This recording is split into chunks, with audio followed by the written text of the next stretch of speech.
Assalamualaikum warahmatullahi wabarakatuh. Saya Fazila Hanum, kelas Tadris IPA 6A, akan mempresentasikan PowerPoint Islam dan Jagat Raya yang berjudul Model Tata Surya Heliosentris, Hukum Kepler, Hukum Bode, dan Hukum Newton tentang orbit planet. Yang pertama tentang model tata surya heliosentris. Pada tahun 1543, terjadi revolusi ilmiah oleh Novelius Copernicus yang nama aslinya Nicolaus Copernicus. Seorang ahli astronomi Polandia mengganti model geosentris dengan model heliosentris. Sebenarnya sudah pernah dikemukakan sebelumnya oleh Aristarchus. Dalam model ini, matahari sebagai pusat tata surya dan planet-planet berputar mengelilingi matahari dengan orbit berbentuk lingkaran. Meskipun bentuk orbit lingkaran dari planet ini ternyata tidak benar di kemudian hari, tetapi model konsep heliosentris jauh lebih sederhana dan dapat menjelaskan pergerakan planet lebih daripada model geosentris. Model Copernicus tentang orbit planet kemudian disempurnakan oleh Johannes Kepler. Selanjutnya yaitu perbandingan model tata surya geosentris dan heliosentris. Bisa teman-teman lihat pada PowerPoint ini ya. Perbedaan yang paling menonjol pada kedua model tata surya ini yaitu model geosentris memandang bahwa bumi adalah pusat tata surya, sedangkan model heliosentris memandang bahwa matahari adalah pusat peredaran benda langit. Selanjutnya, bukti teori heliosentris dalam Al-Quran. Mengenai teori heliosentris, Al-Quran telah mengisyaratkan di dalam surat Yasin ayat 38-40 yang artinya, dan matahari berjalan di tempat peredarannya. Demikianlah ketetapan yang maha perkasa lagi maha mengetahui.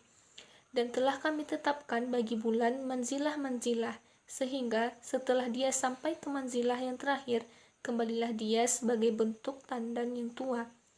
Tidaklah mungkin bagi matahari mendapatkan bulan, dan malam pun tidak dapat mendahului siang, dan masing-masing beredar pada garis edarnya. Pada ayat di atas menjelaskan bahwa matahari dan bulan beredar pada garis edarnya masing-masing sebagaimana yang telah ditentukan oleh Allah. Matahari tidak mungkin bergerak mendahului bulan karena garis edar dan pusat peredaran keduanya berbeda. Bulan bergerak mengitari bumi, sedangkan matahari bergerak mengitari pusat galaksi Bima Sakti. Selanjutnya yaitu hukum Kepler. Di dalam astronomi, 3 hukum gerakan planet Kepler adalah: setiap planet bergerak dengan lintasan elips. Matahari berada di salah satu fokusnya. Luas daerah yang disapu pada selang waktu yang sama akan selalu sama. Periode kuadrat suatu planet berbanding dengan perangkat 3 jarak rata-ratanya dari matahari. Ketiga hukum di atas ditemukan oleh ahli matematika dan astronomi Jerman yang bernama Johannes Kepler, yang menjelaskan gerakan planet di dalam tata surya. Hukum di atas menjabarkan gerakan dua benda yang saling mengorbit. Karya Kepler didasari oleh data pengamatan Tycho Brahe yang diterbitkannya sebagai Rudolf Pine-Abels sekitar tahun 1605. Kepler menyimpulkan bahwa data posisi planet hasil pengamatan Brahe mengikuti rumusan matematika cukup sederhana yang tercantum di atas. Selanjutnya, hukum 1 Kepler. Hukum 1 Kepler berbunyi, setiap planet bergerak dengan lintasan elips. Matahari berada di salah satu fokusnya. Pada zaman Kepler, klaim di atas adalah radikal. Kepercayaan yang berlaku, terutama yang berbasis teori epicycle, adalah bahwa orbit harus didasari lingkaran sempurna. Pengamatan ini sangat penting pada saat itu karena mendukung pandangan alam semesta menurut Copernicus. Ini tidak berarti ia kehilangan relevansi dalam konteks yang lebih modern. Meski secara teknis, elips yang tidak sama dengan lingkaran, tetapi sebagian besar planet mengikuti orbit yang bereksentrisitas rendah. Jadi, secara kasar, bisa dibilang mengaproksimasi lingkaran. Jadi kalau ditilik dari pengamatan jalan edaran planet, tidak jelas kalau orbit sebuah planet berbentuk elips. Namun, dari bukti perhitungan Kepler, orbit-orbit itu adalah elips, yang juga memperbolehkan benda-benda angkasa yang jauh dari matahari untuk memiliki orbit elips. Benda-benda angkasa ini tentunya sudah banyak catatan oleh ahli astronomi, seperti komet dan asteroid. Sebagai contoh, Pluto yang diamati pada akhir tahun 1930 terutama terlambat diketemukan karena bentuk orbitnya yang sangat elips dan kecil ukurannya. Berikut bisa dilihat gambar hukum Kepler pertama menempatkan matahari di satu titik fokus edaran elips, ya teman-teman. Selanjutnya, hukum 2 Kepler. Hukum 2 Kepler berbunyi, luas daerah yang disapu pada selang waktu yang sama akan selalu sama. Jadi, secara matematis dapat disimpulkan D per dt dalam kurung setengah R kuadrat theta sama dengan 0, di mana setengah R kuadrat theta adalah areal velocity. Berikut bisa dilihat ilustrasi hukum Kepler kedua bahwa planet bergerak lebih cepat di dekat matahari dan lambat di jarak jauh, sehingga jumlah area adalah sama pada jangka waktu tertentu. Selanjutnya, hukum 3 Kepler. Hukum 3 Kepler berbunyi, planet yang terletak jauh dari matahari memiliki periode orbit yang lebih panjang dari planet yang dekat letaknya. Hukum Kepler ketiga menjabarkan hal tersebut secara kuantitatif. Periode kuadrat suatu planet berbanding dengan pangkat 3 jarak rata-ratanya dari matahari. Selanjutnya yaitu sejarah hukum Kepler.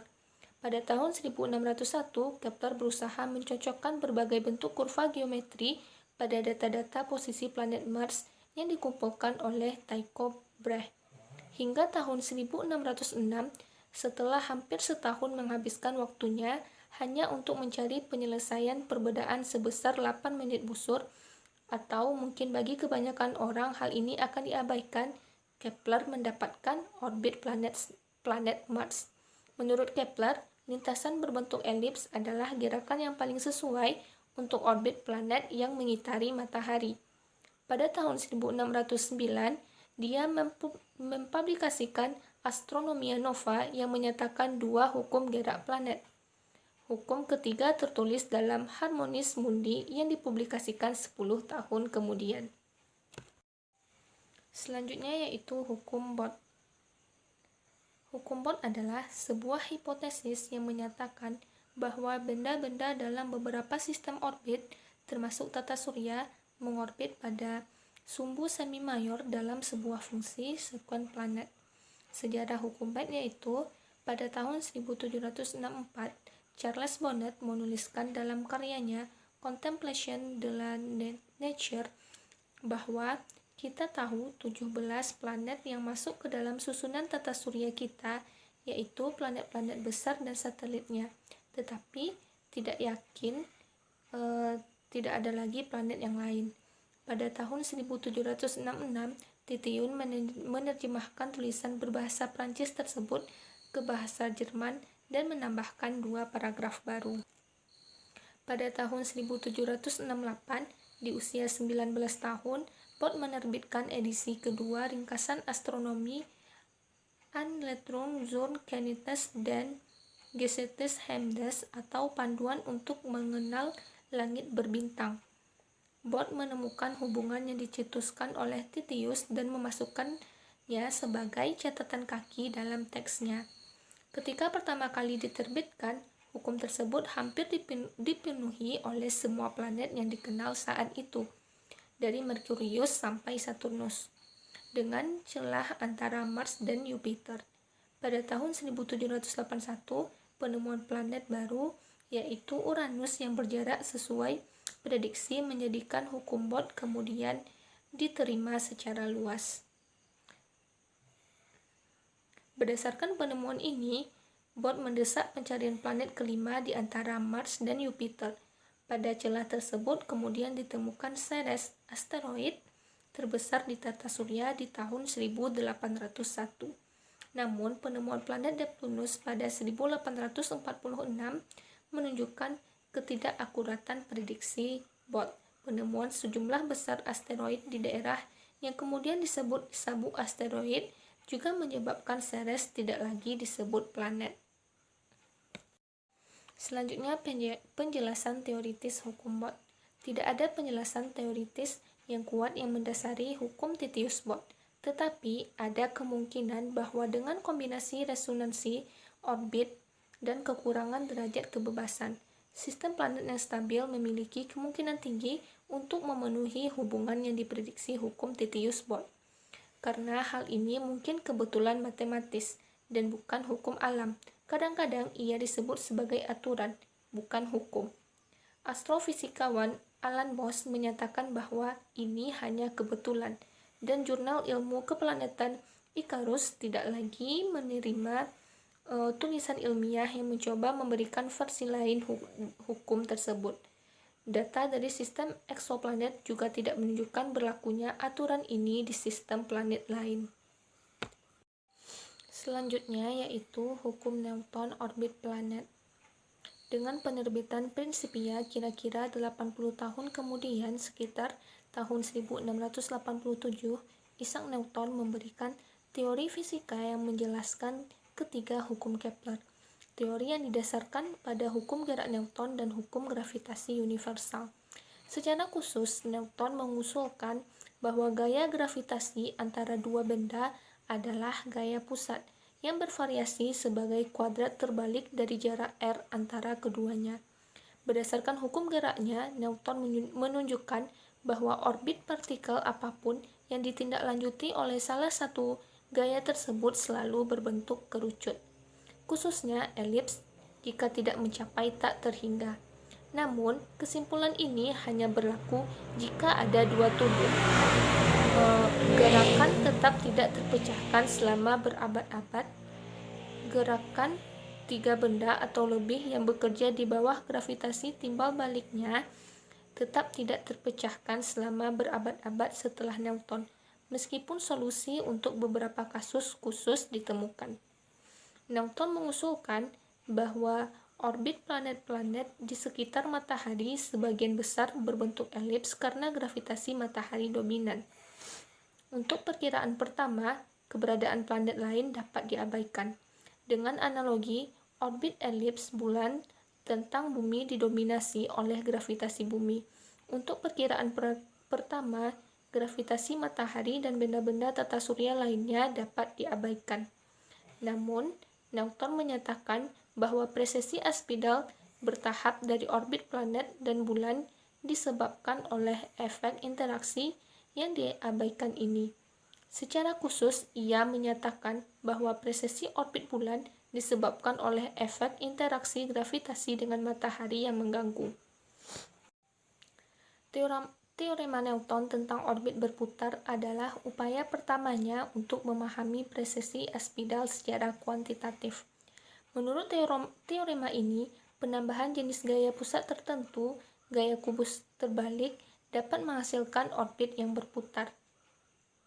Kecepatan sudut dikalikan dengan faktor K, sedangkan gerakan radial tidak berubah. Namun, teorema ini terbatas pada jenis gaya tertentu yang mungkin tidak relevan.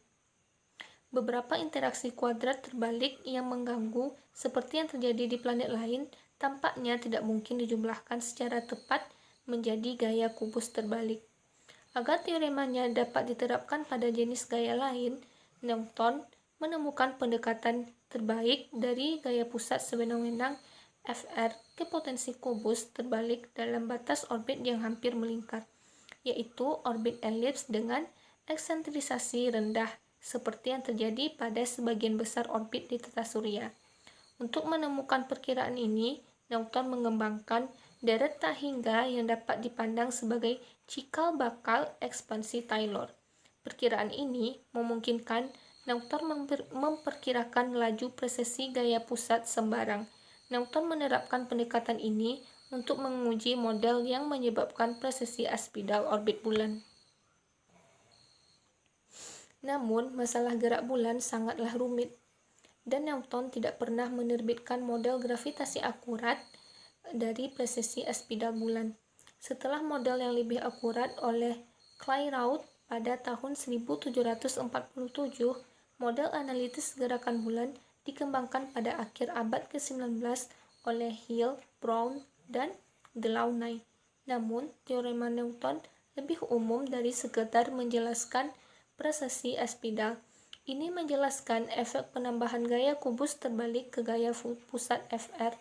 Tidak hanya kuadrat terbalik seperti hukum gravitasi universal Newton dan hukum Coulomb, teorema Newton menyederhanakan masalah orbital dalam mekanika klasik dengan menghilangkan gaya kubus terbalik dari pertimbangan.